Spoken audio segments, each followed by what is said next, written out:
Hello, friends. Welcome back to Spiritual Morsels.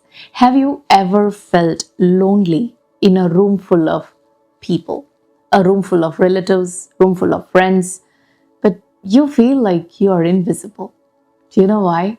Because deep down in your heart, you believe that no one knows you, no one understands you. But let me tell you the truth.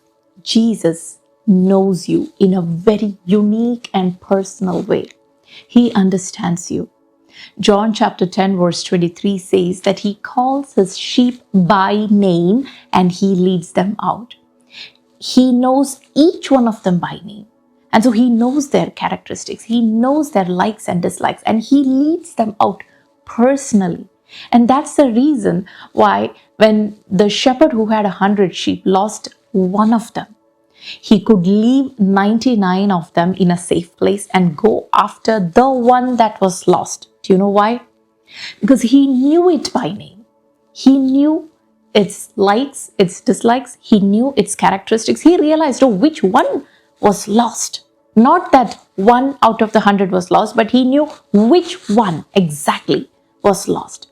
He knew where in this path that particular sheep could have gone astray because he knew its likes and dislikes, its temptations that it was facing. He knew its behavior. And so he could go to the exact spot that it fell and he could rescue it. Jesus loves you and he knows you in a very personal way. And he is waiting to reveal himself to you. Let me make this clear by using an incident that happened near the cross on Good Friday. Do you know Mark chapter 15 verse 39 goes on to say like this, and when the centurion who stood there in front of Jesus, like when Jesus was on the cross, so the centurion who stood in front of the cross, basically, when he saw how he died, he said, surely this man was the Son of God. When the centurion saw how Jesus died, how did Jesus die? A couple of verses before that, it says Jesus with a loud voice, he cried with a loud voice and then he died. Okay? But Luke explains it in a very clear way. What was that cry that Jesus cried in the loud voice? Luke chapter 23 verse 46. Jesus called out with a loud voice, Father, into your hands I commit my spirit. When he had said this, he breathed his last. When the Roman centurion saw this, he exclaimed, surely this man was the Son of God. Why? Why did the way Jesus died touch the Roman centurion in a personal way? Do you know why? Because back then, according to the ancient Roman culture, when a person dies, his nearest relative would come and stand very close to the dying person and try to catch the last breath of the dying person with his mouth. And they believed that by doing so, this nearest relative was receiving the spirit of the dying person.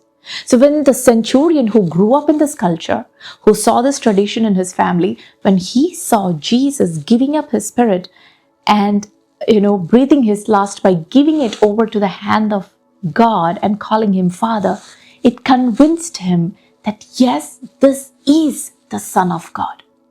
Do you see how personally Jesus touches people in a very unique way? Let me encourage you, friends, that today, if you feel that, I am one among thousands of people, millions of people around me, why should God care about me? No, God cares about you in a very personal way. He knows each one of us by our names. He knows our behavior. He knows our character. He knows everything about us, even much more than we ourselves can understand about us. He knows us more than ourselves. Let me tell you one thing.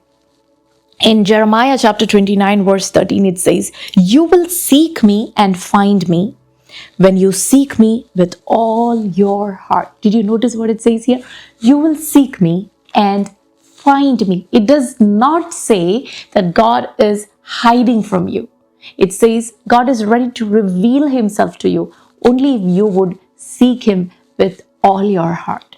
So I just want to encourage you on this Good Friday, Seek him with all your heart. And like that Roman centurion, may you find him in a very personal and unique way on this day. God bless you.